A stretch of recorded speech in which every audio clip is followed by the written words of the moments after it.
हम बात कर रहे हैं युद्ध के 20 दिन पूरे होने के बाद यहाँ की परिस्थितियों के बारे में। एक सवाल जो खड़ा हुआ है वो ये कि हमास के पीछे असली ताकत कौन है। अब तक ये लग रहा था कि शायद नफरत के कारण इस तरह का हमला आतंकियों के द्वारा इजराइल पर किया गया, लेकिन जो बाइडेन के एक नए बयान के बाद बहुत सारी पेचीदगियां और बहुत सारे पहलू जुड़ गए हैं।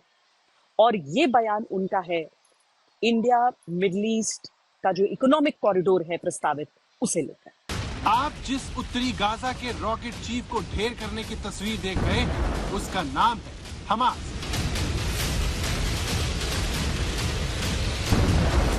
गाजा के जिन 250 ठिकानों को इजराइल ने तबाह किया, उसका नाम है हमास।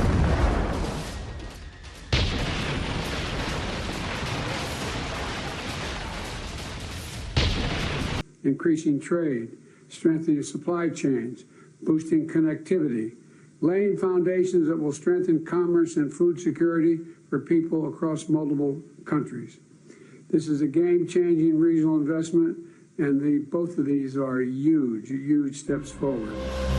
पिछले महीने की शुरुआत में सऊदी अरब के क्राउन प्रिंस समेत कई देश के नेताओं के बीच जो बाइडेन ने इस कॉरिडोर के प्रस्ताव का समर्थन किया, लेकिन कोई नहीं जानता था कि करीब एक महीने बाद एक आतंकी हमले से ये कॉरिडोर खतरे में पड़ जाएगा। यही वजह है कि जो बाइडेन इस हमले की टाइमिंग पर सवाल उठाते हुए कहते हैं। एक ही हफ्ते में दूसरी बार है जब जो बाइडेन ने हमास के हमले के पीछे इंडिया मिडिल ईस्ट यूरोप के इकोनॉमिक कॉरिडोर को एक अहम वजह बताया है, जिसकी घोषणा भारत में G20 समिट के दौरान प्रधानमंत्री नरेंद्र मोदी ने की थी। हम सब ने एक महत्वपूर्ण और ऐतिहासिक समझौता संपन्न होते हुए देखा है। आने वाले समय में यह भारत, पश्चिम एशिया और यूरोप के बीच इकोनॉमिक इंटीग्रेशन का प्रभावी माध्यम होगा।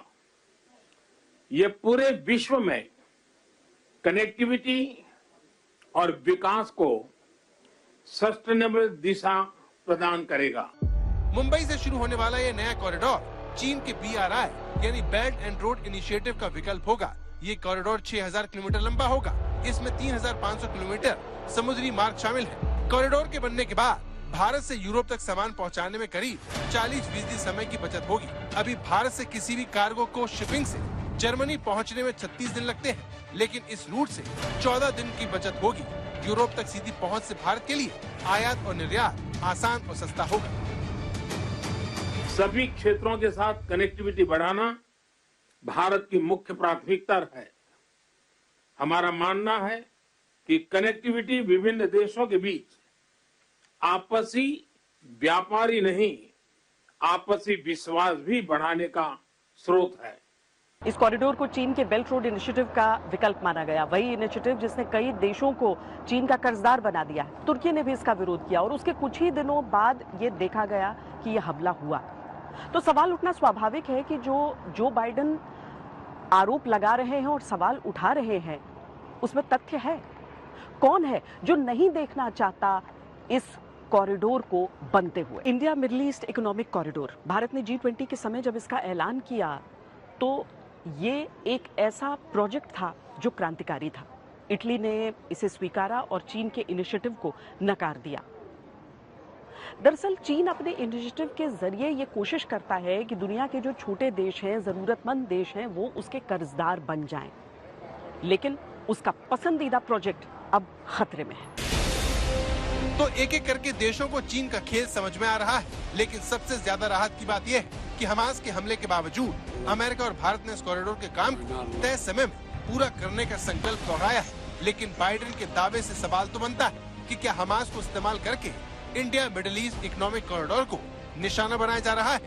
तेल अवीव से श्वेता सिंह के साथ आज तक ब्यूरो। भारत के इस कॉरिडोर के लिए UAE, सऊदी अरब दोनों प्रतिबद्ध हैं। भारत इस तरह की किसी भी अटकलों से बिल्कुल भी पीछे हटने वाला नहीं है। भारत की तरफ से जो तैयारियां हैं वो जोरों पर हैं। लेकिन इस सब के बीच वो कौन है जो नहीं चाहता कि ये कॉरिडोर बने? तो दुनिया का सबसे ताकतवर इंसान खुलेआम सबको ये बता रहा है कि हमास को कहीं न कहीं इस्तेमाल किया गया, लेकिन सवाल ये है किसने? क्या जो बाइडेन के पास कोई खुफिया इनपुट आया है जिसके आधार पर उन्होंने ये बात कही? भले ही जो बाइडेन सबूत न दे रहे हो, लेकिन जानकार भी उनके बयान को हल्के में नहीं लेते। तक प्रेसिडेंट यूएसए की इंस्टिंक्ट का सवाल है, आई कांट क्वेश्चन दैट।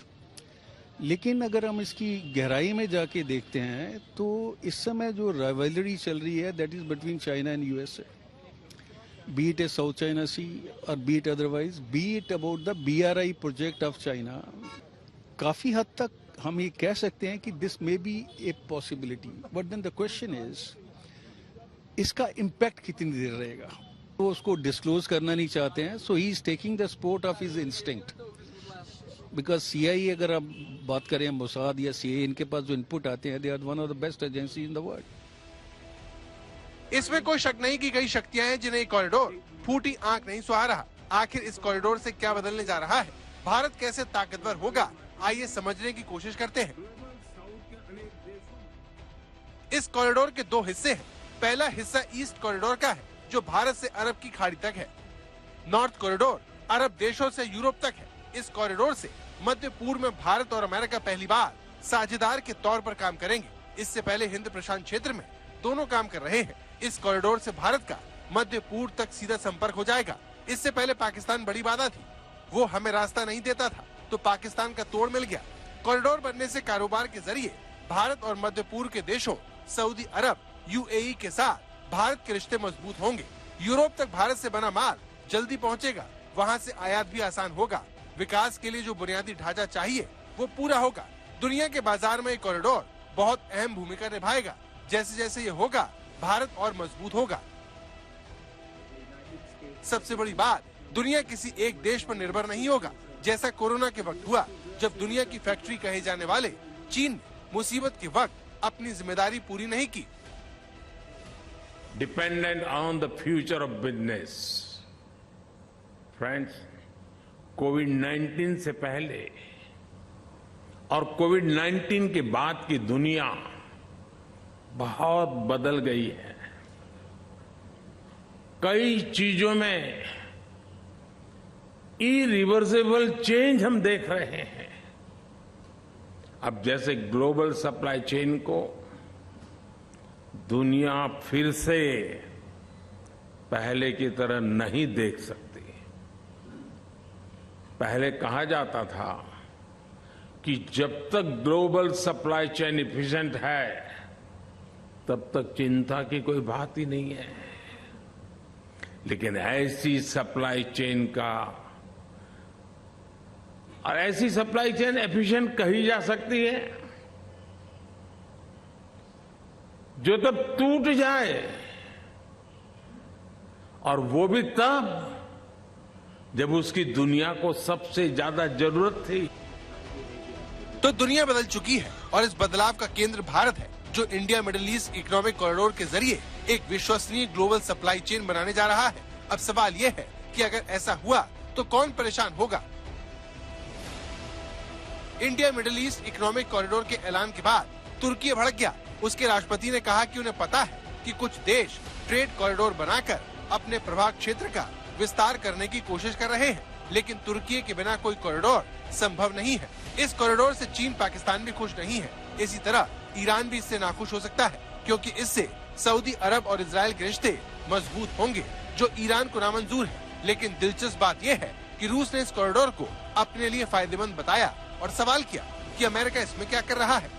लेकिन अमेरिका मध्य पूर्व में इसके जरिए अपनी खोई जमीन दोबारा वापस पाना चाहता है, जिस पर चीन की नजर है।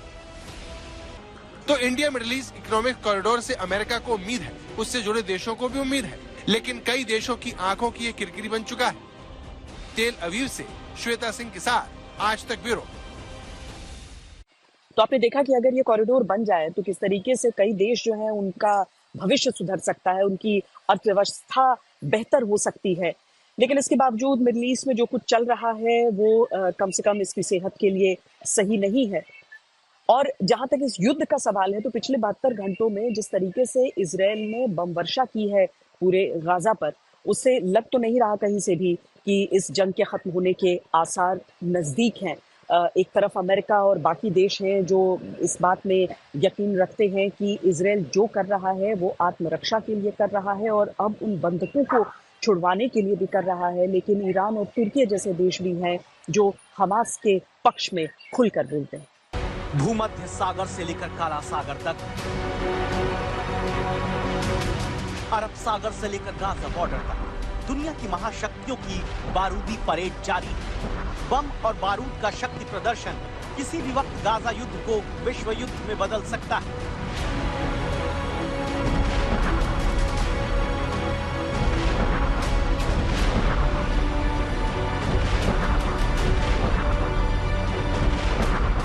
गाजा और इजराइल युद्ध में आगे क्या होगा, इसे आप अमेरिका के राष्ट्रपति जो बाइडेन के बयान से समझ सकते हैं। बाइडेन का पहला बयान, गाजा और इजराइल के युद्ध में किसी और की एंट्री हुई तो करारा जवाब मिलेगा। एक बार फिर सुनिए, बिना नाम लिए ईरान और रूस के नाम बाइडेन ने सीधी चेतावनी दी। अब बाइडेन का दूसरा बयान सुनिए।